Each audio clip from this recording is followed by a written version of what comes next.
Das Unternehmen benötigt einen Interimsmanager. Worauf müssen Sie achten? Welche Kriterien sollten Sie genau prüfen, bevor Sie eine Wahl treffen? Das und noch einiges mehr besprechen wir mit unserem heutigen Studiogast.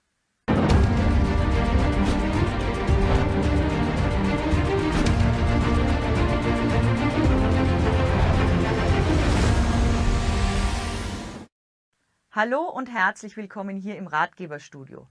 Heute zum Thema: Welche 5 Kriterien sind wichtig für die Wahl des richtigen Interimsmanager?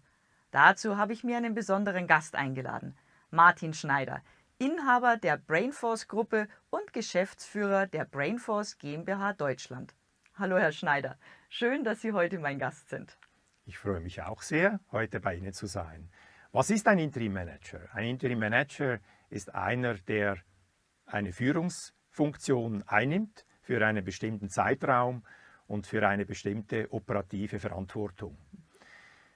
Das auf einer mittleren oder oberen oder obersten Führungsebene, sei das als Projektleiter, als Abteilungsleiter, als C-Level-Funktion. Was sicher wichtig ist, ist der Unterschied zur Zeitarbeit, zur Zeitarbeiter. Da gibt es einen fundamentalen Unterschied grundsätzlich in der vertraglichen Situation.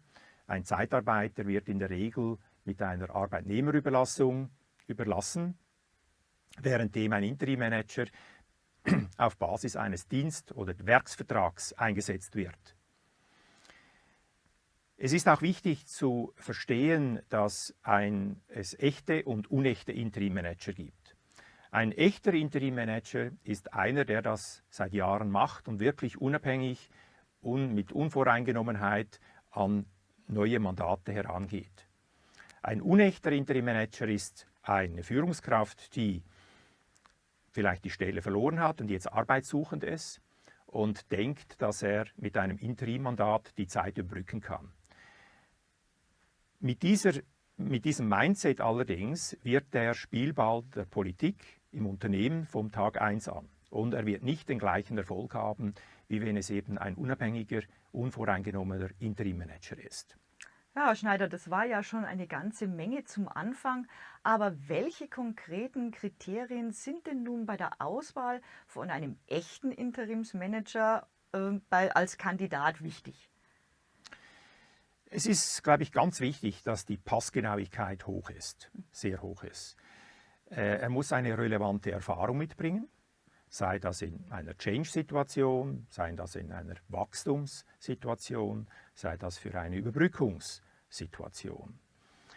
Er muss eben auf der einen Seite gewisse fachliche Kenntnisse und Erfahrung haben, aber eben vor allem auch führungstechnische Erfahrungen. Das Ganze muss passen zur Firmenkultur.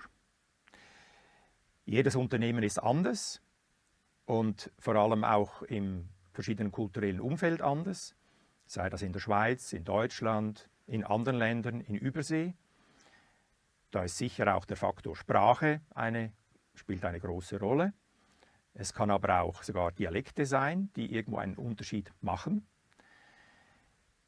Es sind also die verschiedenen Persönlichkeitsmerkmale, die hier eine Rolle spielen, plus der große Faktor Chemie. Passt dieser Mann zu dieser Person oder zu seinem Umfeld, in diesem Unternehmen, in dieser Abteilung, in diesem Projektteam etc. Und natürlich spielen die Kosten schon auch eine Rolle. Wir arbeiten mit Tagessätzen im Interim-Management-Bereich. Und eben die sofortige Verfügbarkeit spielt eine zentrale Rolle. Herr Schneider, Sie sprachen von Passgenauigkeit. Reicht da nicht einfach eine gute Stellenbeschreibung? Nein, wirklich überhaupt nicht. Es ist ja so, dass ein Einsatz in einer Sondersituation stattfindet, wo eben die Stellenbeschreibung, die ja eigentlich immer gültig ist, eben nicht unbedingt direkt anwendbar ist auf diese Situation. Deshalb muss man zu Beginn auch ganz genau verstehen, was die Ausgangslage ist, was die Hintergründe sind für diese aktuelle Situation, wie die Organisation aussieht, was die Zielsetzungen sind, was sind die Prioritäten für die nächsten Monate. Und es spielt natürlich auch eine Gewichtung der einzelnen Fähigkeiten und Kriterien und Persönlichkeitsmerkmalen eine Rolle. Deshalb ist eben das persönliche Gespräch mit dem Entscheidungsträger beim Kunden von ganz entscheidender Bedeutung. Es geht ja oft auch um sehr vertrauliche Dinge. Und so vertrauliche Dinge, wo man besser nicht mal eine E-Mail schreibt, sondern wo das persönliche Gespräch eigentlich sehr, sehr wichtig ist. Ja, das glaube ich. Sie haben vorher gesagt, dass auch die Firmenkultur und auch das kulturelle Umfeld sehr wichtig zu erwähnen ist. Aber wie wichtig sind diese beiden Faktoren jetzt in der Praxis? In der Praxis haben Sie natürlich verschiedenste Unternehmensgrößen und Unternehmenstypen. Das kann ein Start-up sein, das kann ein mittelständisches Unternehmen sein, das kann ein Konzern sein. Es kann eine Non-Profit-Organisation sein oder eine öffentlich-rechtliche Organisation. Es kann ein Unternehmen sein, das inhabergeführt wird oder ein Familienunternehmen, das von externem Management geführt wird. Also es gibt total unterschiedliche Situationen und Kulturen. Dann kommt sicher auch der Regionalbezug. Hier wird wichtig. Der Mensch ist ja ein soziales Wesen, deshalb spielt die Mentalität und sogar eben der Dialekt durchaus eine nicht unwesentliche Rolle. Ein Hamburger oder ein Berliner oder ein Zürcher oder ein Bregenzer oder ein Wiener, die ticken anders. Und ich glaube, das muss man bei so einem Einsatz auch berücksichtigen. Herr Schneider, wie relevant sind die fachtechnischen und führungstechnischen Erfahrungen in diesem Bereich? Im Interim Management führen ja Menschen. Und das heißt auch, dass man akzeptiert sein muss. Deshalb ist eben nicht nur die Führungskompetenz, sondern eben auch die fachtechnische Kompetenz durchaus wichtig. Das steht vielleicht im Gegensatz zur klassischen Beratung, wo die Methodik im Vordergrund steht. Im Interim Management muss man aber operativ führen und deshalb ist diese Akzeptanz durchaus auch mit einem gewissen Fachwissen verbunden. Heutzutage verlangen Kunden, dass es ein mindestens 80% fit ist zur gegebenen Situation und auch zum entsprechenden Umfeld, der entsprechenden Branche. Vor 10 Jahren war der Kunde zufrieden mit 50%. Das hat sich verändert, die Kunden sind deutlich anspruchsvoller geworden. Es macht einen großen Unterschied, ob Sie in einem Großserien- oder Kleinseriengeschäft tätig sind, ob es sich um Komponenten- oder um Systemgeschäft handelt, ob es sich um eine diskrete Fertigung, wie zum Beispiel im Maschinen- oder Anlagenbau, oder in der Prozessindustrie wie Nahrungsmittelherstellung, Pharma, Chemie handelt. Also das sind ganz wesentliche Unterschiede und das muss man alles berücksichtigen bei der Auswahl. Sie sagen, Ihre Kunden sind anspruchsvoller geworden. Welche Persönlichkeitsmerkmale werden denn von diesen Kunden an Ihren Interimsmanager gestellt? Die Kultur ist natürlich sehr wichtig in diesem Unternehmen. Man muss deshalb eigentlich eine 360-Grad-Betrachtung machen, dort wo der Interim-Manager eingesetzt wird.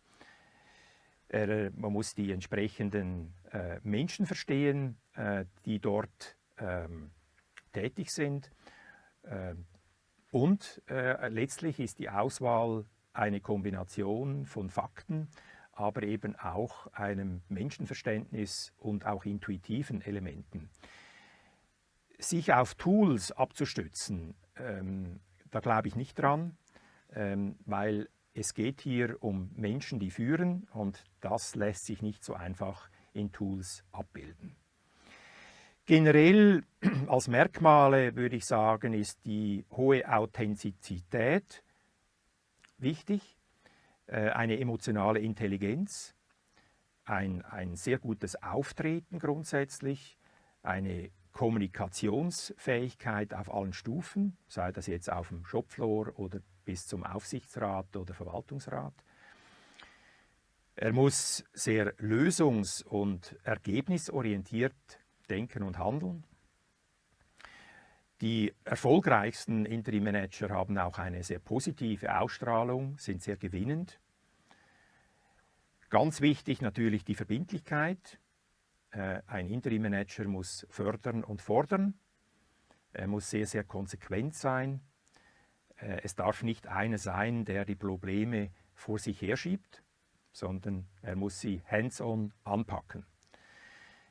In den meisten Fällen, wo ein Interim-Manager gerufen wird, fehlen die Ressourcen oder die Ressourcen sind sehr knapp. Deshalb muss eben auch der Einsatzwille sehr, sehr hoch sein und ein Interim-Manager muss zum Teil Arbeiten selbst übernehmen, vielleicht sogar seine eigene Sekretärin sein. Und deshalb ist ein Interim-Management-Einsatz keinesfalls ein 9-to-5-Job, jemand, der um 9 Uhr kommt und um 5 Uhr geht. Auch das Wort Work-Life-Balance, das ist definitiv ein Fremdwort in einem Interim-Management-Einsatz. Also das hört sich nach einer ganzen Menge, also fast einem Katalog an persönlichen Einstellungsmerkmalen an. Aber wie entscheidend ist denn auch neben der kurzfristigen Verfügbarkeit eines Interimsmanagers auch der Tagessatz? Weil so ganz billig, glaube ich, ist ja das nicht. Ja und nein. Also auf der einen Seite, klar, wenn der Kunde anruft, ist es 5:12. Manchmal ist es sogar wahrscheinlich beim 11. Glockenschlag von 12 Glockenschlägen. Und der Start müsste eigentlich schon gestern gewesen sein. Also sehr, sehr dringliche Situation. Auch spielt das Pensum natürlich eine Rolle. Am Anfang 80-100% Pensum sind eigentlich die Regel.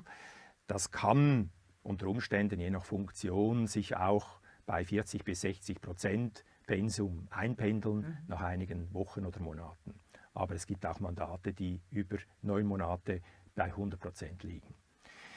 Entsprechend spielt der Tagessatz natürlich schon auch eine Rolle, aber das ist abhängig genau von diesen Themen.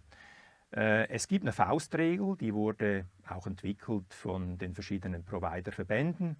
Und als Faustregel kann man wahrscheinlich sagen, dass es etwa 0,8 bis 1% des Bruttojahreszielgehalts einer Feststellenposition ist, genau in dieser Funktion, wo der Interim-Manager eingesetzt wird. Und das eben pro Tag. Mit anderen Worten, so ein Interim-Manager wird kundenseitig irgendwo zwischen 1000 bis maximal in der Regel 2000 Euro betragen pro Tag, all in, plus Mehrwertsteuer. Einsätze oder Kundenerwartungen von Tagessätzen unter 1000 Euro zeigen eher an, dass es sich eigentlich um einen Zeitarbeitseinsatz handelt und der Kunde eigentlich einen qualifizierten Zeitarbeiter sucht. Herr Schneider, jetzt haben Sie ja eine ganze Menge wichtiger Informationen für uns gegeben, aber können Sie für unsere Zuschauer nochmal die 3 wichtigsten Punkte vielleicht zusammenfassen, wenn es um die Wahl des richtigen Interimsmanagers geht?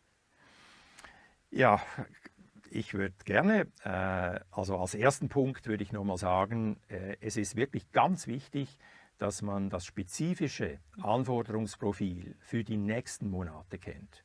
Ein Standard-Stellenprofil genügt definitiv nicht. Punkt 2, es sind fachliche Kriterien, die eine Rolle spielen, plus eben die Persönlichkeitskriterien, die eine ganz wichtige Rolle spielen.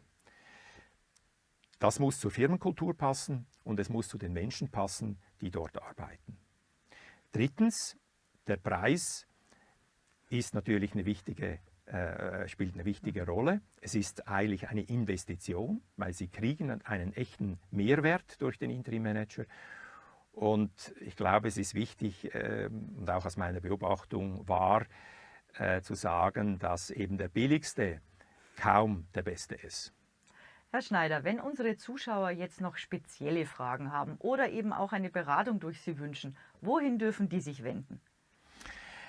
Sie können mich jederzeit anrufen, 724, und zwar auf management@brainforce-ag.ch. www.rad-geb.com oder geben Sie uns ein Telefon an eines unserer Büros, sei das in München, in Zürich, in Wien oder eines unserer weltweiten Büros. Wir arbeiten nicht als Franchise, wir sind global voll integriert. Wir besprechen Ihre Themen, Ihre Situation im Detail.